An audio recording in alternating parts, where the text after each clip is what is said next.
Welcome to the Convinced God Moves podcast, where stories of struggle are met with hope.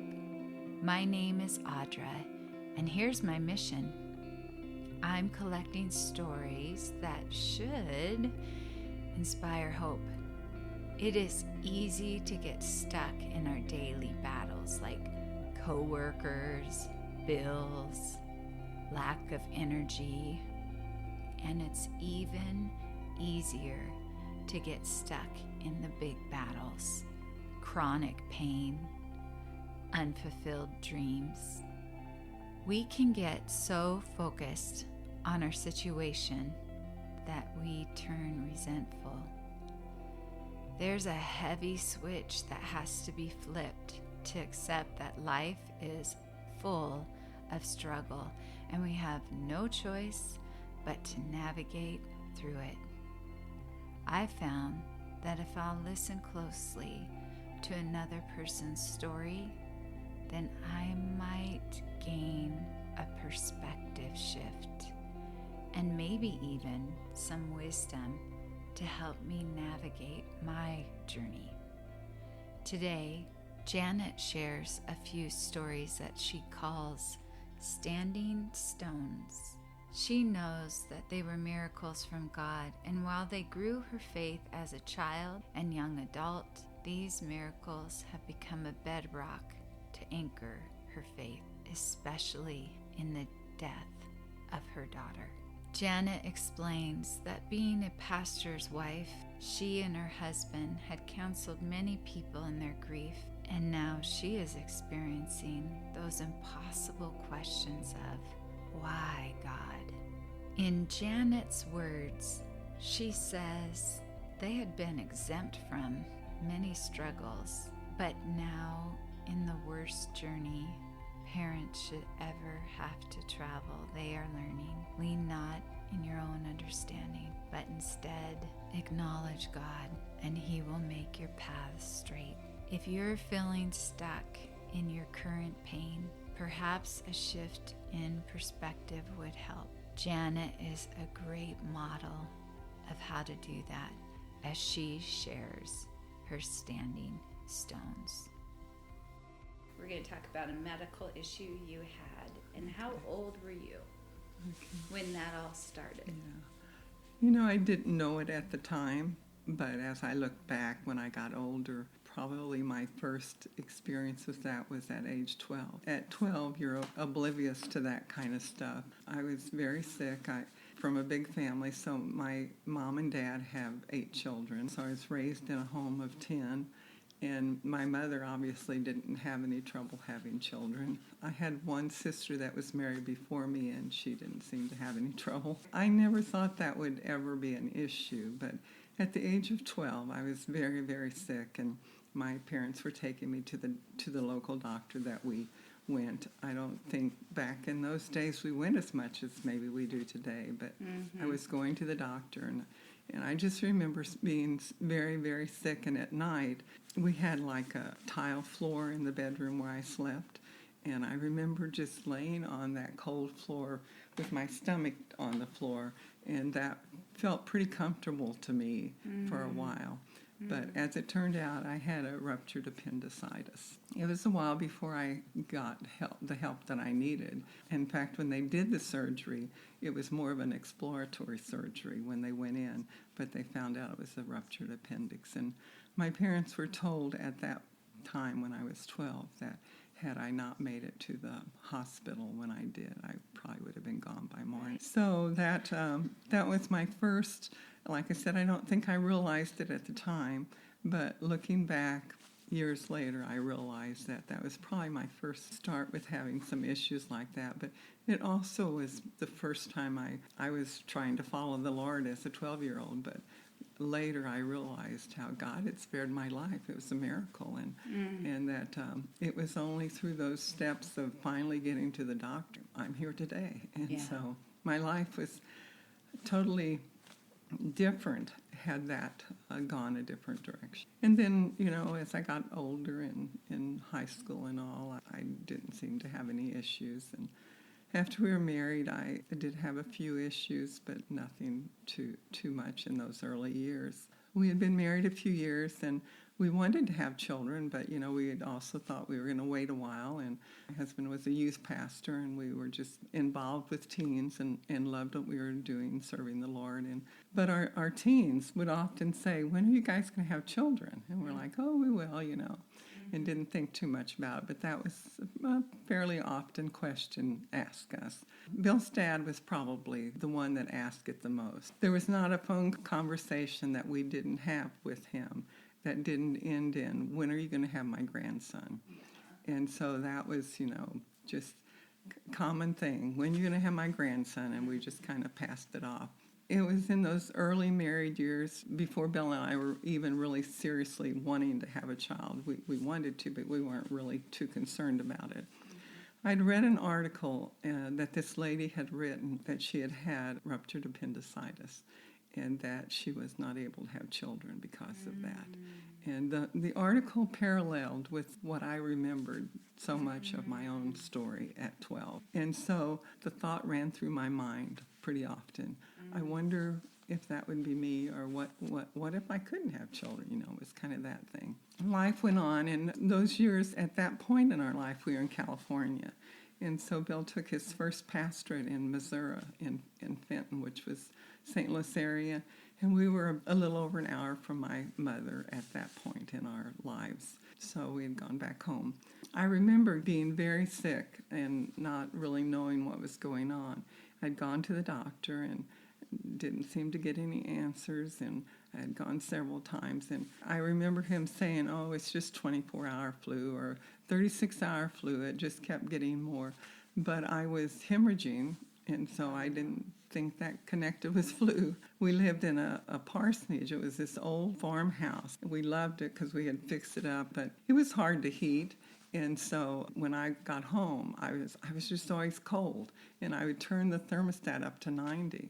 Well, of course, when my husband came home, he was like burning up. What is going on? And how can you not be warm? So he would turn it way down.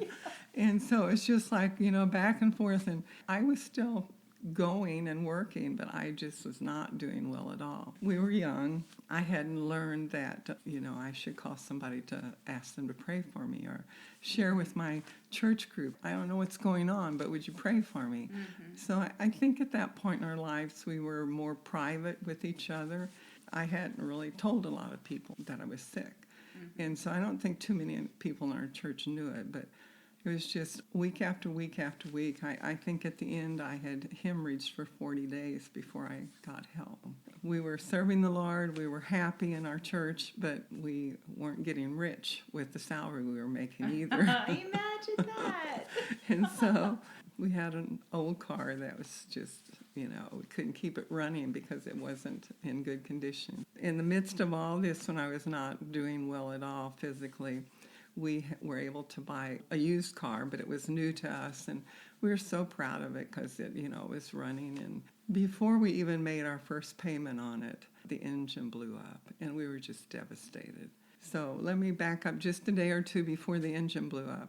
We were in church on Sunday morning, and like I said, a lot of people didn't really know that I was as sick as I was, and I'm not sure we even knew that I was as sick as I was. Bill had never done this before. During the prayer time, he said to the congregation, Janet's been sick and we don't really know what's going on, but I want to anoint her with oil this morning. So he asked me to come down to the altar, ask our church, it was a small church, to gather around me and pray. And he anointed me, and we did pray. And for the first time in weeks, I had this peace in my heart that, I didn't know what was going to happen. We were both very concerned, but I had this peace that God was going to take care of me. And then that was on Sunday. And then on Monday, the car blew up.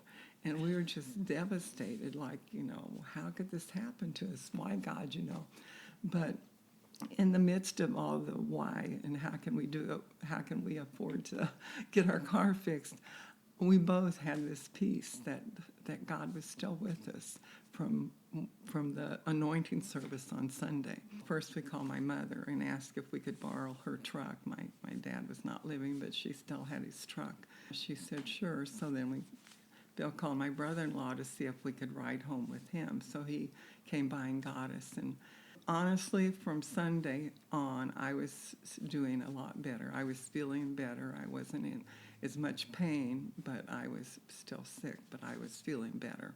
So the ride out to Mother's was fine. I wasn't, having issues or anything. So when we got there, everything was fine. We planned to spend the night and then leave early the next morning so that we could go back to work. Well, about 10 o'clock that night, I just got deathly sick. Same thing, just very, very sick. So Mother insisted that she call the doctor and see what he said. And so she did, which happened to be the same doctor that treated me when I was 12 for my appendicitis. And so she called him, and he said, have him bring her in. So Bill and I went to town. We lived probably 17 or 18 miles we lived out in the country. So we drove in there, and he met us at his office. And I don't remember a lot about the examination or anything. I just remember he said, I think I know what's wrong with her. I want you to go to St. Louis, go back to St. Louis. He said, do not stop and get a toothbrush. Go straight to the hospital. Mm-hmm. And he said, I'll call the surgeon, and he'll be waiting for you.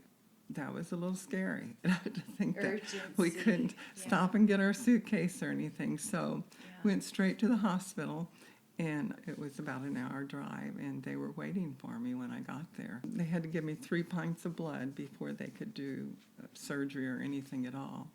But I did have surgery that night. The surgeon told my husband after the surgery, he said, if you had waited till morning to bring her, she would have been gone. Mm-hmm. And so I knew again, at that time I was older, I was, I was stronger in my faith, and I knew for sure that God had touched me, and that, as bad as it seemed that our car blew up, but God works in mysterious ways, and that was one way he worked in our lives, was to get us to, I believe, the doctor that was at my mother's. And the surgeon was the same surgeon that did my appendectomy at 12. So I ended up having a tubal pregnancy, and it had ruptured. The way he explained it to me after it was all over with was when it ruptured, he said the reason you felt a little better was because it had ruptured, but that also was why it was poisoning your body and would have killed you. So I recovered from that, and for a minute I thought, well, now my chances of ever having children are maybe slim. But yet at the same time I thought, well, if I could get pregnant, tubal pregnancy, maybe I could get pregnant again. So it was kind of, back and forth wondering what the Lord had for us. It took me a while, but I did recover. And my surgeon, he was very careful what he said about my doctor, but I think he lost his license not long after that, so he should not have been practicing. My surgeon said, I don't want you to go back to him, and I will give you a doctor that you can go to. So he gave me a gynecologist that I could go to. And so after I made it through all that, I started going to this doctor, and I had asked him, because by this time in our lives, Bill and I both really wanted a child, and that was, what we wanted. I felt like in my heart that there were some issues with me, not with him, that might not happen, but I didn't know. And I knew God had given me 2 miracles already, and so I didn't know what he had in store for me. But in time, when I went back to my doctor talked to both of us together and gave us that dreaded news that we never wanted to hear, that I would not be able to have children. And you also told me the doctor said because of that ruptured tubal pregnancy and the emergency surgery that you had lost a fallopian tube, an ovary, and 10% of your remaining ovary. So he was just being very honest. The chances were so slim of ever being able to get pregnant again. Even though I thought it, when a doctor tells you that, medically you can't do that, it hits you differently. And so it took us a while to work through that process of just trusting the Lord.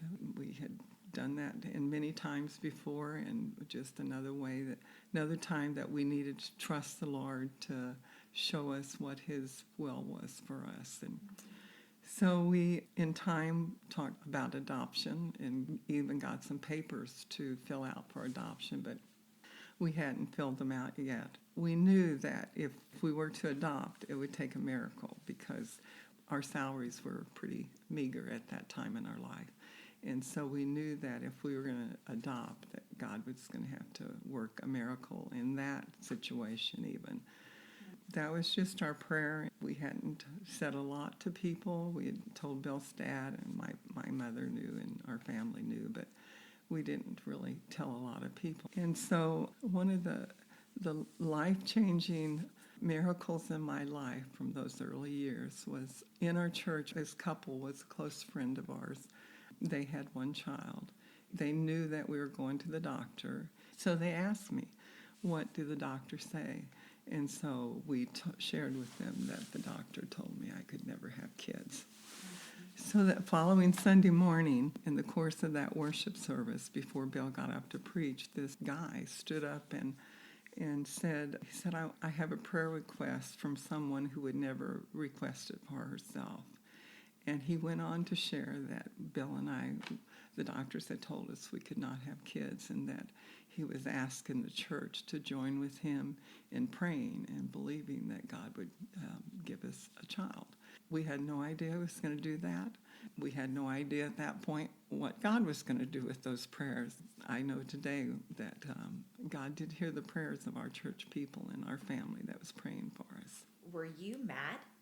I mean, your tender secret that you just learned from the doctor, and you're a private person who's not going to ask for it publicly. So how were you feeling right then when he's speaking up saying, we need to pray? Yeah, I'm sure I was in tears because that's kind of my nature. But I was grateful because I was just learning from that experience when Bill called me down and had anointed me for prayer. I was just learning the importance of prayer in the community of faith and sharing that. I still wasn't real open to doing that. It was working in my life and showing me that I needed that, and I needed to embrace that. After church was over, I told him thank you, and I was very grateful. So in the course of time, I thought I might be pregnant. And so I remember calling my doctor, and he said, oh, Janet, I hope you are. As it turned out, I was pregnant, and I was expecting, and Bill and I were very excited. But I had said to Bill, let's not tell our church family that I'm expecting. We had shared with his parents, and we'd shared with my family, but I said, let's not tell our church family, and let's see how long it takes them to notice that I am. And so I think I just wanted to, I knew they had to have faith, but I just wanted to hear it or see it, or I don't know. But I started getting big pretty quickly. I think it was probably when I was about 3 months along. Bill and I were always the last one out the door after church, and so he went locking up, and this couple that I said we were friends with that had requested the church to pray for me, they were kind of talking to us and hanging around, and so as we're walking out the door and Bill's getting ready to lock it, he said, Janet, I have a question for you. And I said, what's that? And he said, are you pregnant? And I just started hollering. I said, yes, I thought you had never asked me. And so I thought the person that had the faith to believe that prayer would make a difference. Yeah. He was the very first person to ask me if I was. So I know cool. he believed that it was possible. Bill and I were delighted, and we couldn't have been happier. And I went in for a regular routine. I was about 5.5 weeks away from my due date. I called my boss and said I had an appointment, and I'd come in as soon as I was finished. I'd come into work, but I'd be a little late. I had done that a few times, and so he was fine with that. We only had one car back in those days, so Bill took me to the appointment, and he was out in the waiting room, and I had gone back. And the doctor, just examining me, said, you're having twins. Wow. And I said, no, I'm just going to have a big baby. I said, my mother has had all big babies. I'm just going to have a big baby. I'm not having twins. I was huge. Yeah. Very big. But I said, no, I'm just going to have a baby. He said, no, you're having twins. I can feel them. He said he could feel the dividing line when he examined me. And he said, go get dressed. I want to talk to you in the office. So they didn't do ultrasounds? In the early days of my pregnancy, I had an ultrasound, but they were brand new.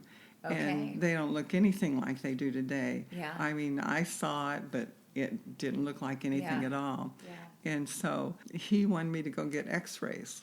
That's what he wanted me to do. I said, when he said, meet me in my office, I said, well, I'm going to go get my husband. He's in the waiting room. And I was trying very hard not to cry because I didn't know how we could afford twins. How could I take care of two babies? I don't know if I could even take care of one. And so I was trying very hard to be brave. And so I go to the waiting room and say to Bill, and then I go like this. Well, he didn't know what that meant. He thought it was peace. Yeah. And so he comes back to me and he says, what's going on? I'm just saying, the doctor wants to talk to us because I'm trying very hard not to cry. The doctor tells him I'm having twins, so he realized what the peace sign meant. He said, I want you to go to the hospital and have x-rays, which was close to where the office was. And we said, okay. I am huge. I'm like 5.5 weeks away from my due dates. So when I walk into the hospital, they all want to get me a wheelchair. I'm not appreciative of that at all. I said, no, I'm capable of walking. I've been walking every day. I'm capable of walking, so. But when we got in and saw the results of the x-rays, I knew I was having twins. I could see there was two babies in there. Yeah, no denying. And I think, well, the boys arrived 5 days later, so I think. Wow. So they were 4.5. A little over 4 weeks early, yeah. Wow. And so I think the Lord knew that I couldn't deal with that for 9 months. So he sprung it on me at the end. But so I called my boss from the doctor's office. I told him, I said, well, I'm not in any shape to come in this morning, so I'll come in tomorrow morning if that's okay. He said, Janet, what's wrong? And I said, well, the doctor tells me I'm having twins. And he said, praise the Lord, that's wonderful. And I said, yeah, because it's me and not you. Yeah. I said, no, I'll think it's wonderful in a few days, but right now it's a little overwhelming. 5 days later, Sunday morning, I got up, and this is all new to me. I've never been on this journey before, so I'm running to the bathroom and having no clue what's going on, and finally, I hollered at my husband. This was like 5 in the morning. And I said, come here. I want you to come here before I flush the toilet. Because I wanted him to see what I was seeing. Yeah. And so he immediately called the doctor and told him. And the doctor said, get her to the emergency room right away. But, in the midst of all of that, I never once thought about what was wrong or that was not normal. I knew without a shadow of doubt that God had given us those babies. It was a miracle. I knew that was his gift to us. So I had a peace that it was all going to be fine. So I called my mother and told her that we were headed to the hospital. And after church, they came down. She and my sister came down. I spent most of the day in the ER, labor room ER. Depending on what they gave me, I sometimes slept through it all. Right. And so that was like at 5 that morning. They were born a little after 4 that afternoon. So it was a long day, but they were born 2 minutes apart. And the doctor had, when he told me I was having twins, he said, I want you to carry them for a few weeks so that they're, good size. And so I was very concerned. So I kept saying to him after they were born, I said, and they, of course, they whisked them out pretty quickly. How much do they weigh? Are they going to be big enough? And he's just kind of not paying attention to me. And I said, are they going to weigh enough? And finally he said, Janet, they're plenty big. Don't worry about that. And I said, oh, well, good. Because that's what I was concerned about. But they were 5'12" and 6'1". Wow. So I lost a lot of weight really quick. Wow.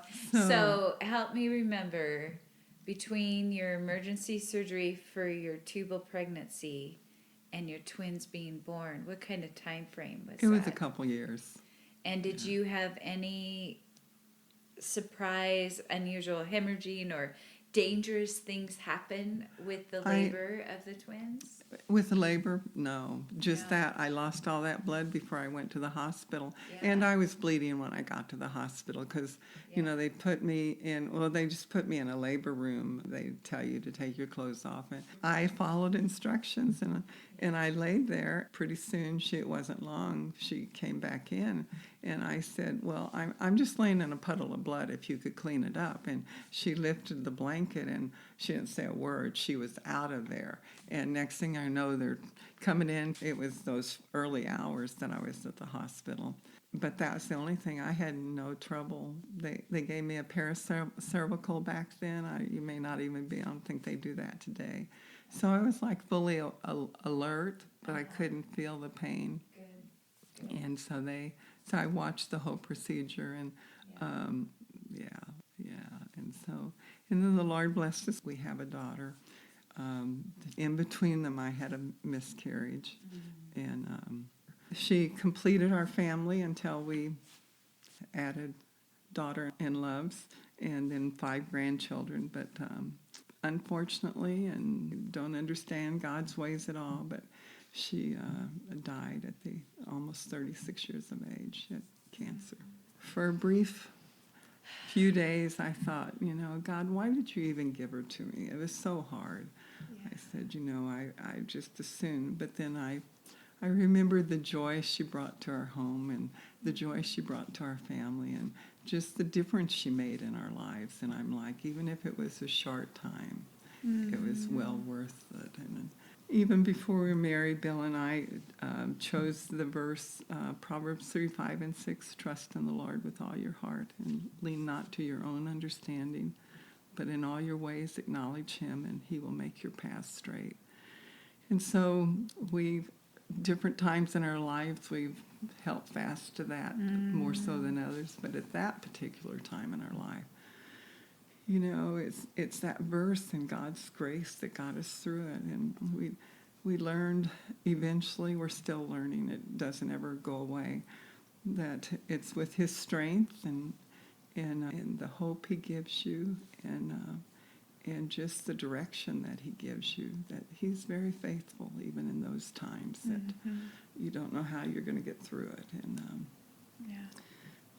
So can I ask, how long ago was it that she passed? She died in 2014, so it's been 11 years. Yeah. It's the worst journey that parents should ever have to travel. But at the same time, for 50 plus years, Bill preached that, and we're still preaching it even in our retirement years. But Bill, we both preached that and lived that God's faithfulness, and we've shared with so many people about God's faithfulness and those tragedies that we had sometimes been exempt from for whatever reason. But when the worst tragedy of all hit us, we knew that what we had believed and preached is the only thing that got us through that. And God's faithfulness, and he didn't care if we liked it. He didn't care if we didn't understand it. He was still there to help us. And so 11 years later, it's still difficult, sometimes more than others, but he gives us direction in those times and gives us the hope that we'll see her again. Yeah. Our boys are 50. I still claim them and claim their families, but the truth is, we raised them to love the Lord and to be leaders and to lead their family and be leaders in the church. And so today we watch from a distance and try to still be part of their family and part of their lives and still try to be an example to them and to pray for them and pray for our grandkids that they'll find the right spouses and experience some of those miracles that we've been able to experience in our life, which is a standing stone. Those miracles, when you go through these times, you can look back and say, God was faithful then, he can do it again. And so I pray that our kids will not have to face that one, but there will be miracles in their lives that they can look back and say, God was faithful then, He'll do it again. Janet recited the life verse that she and her husband chose when they were engaged. Now, after 56 years of marriage, they are still determined to trust, even in the valleys. Such great instruction. Proverbs 3:5-6. Trust in the Lord with all your heart and lean not on your own understanding.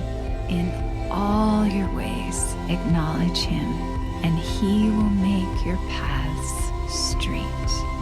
Oh, Janet, what an example you are of trusting and leaning not in your own understanding.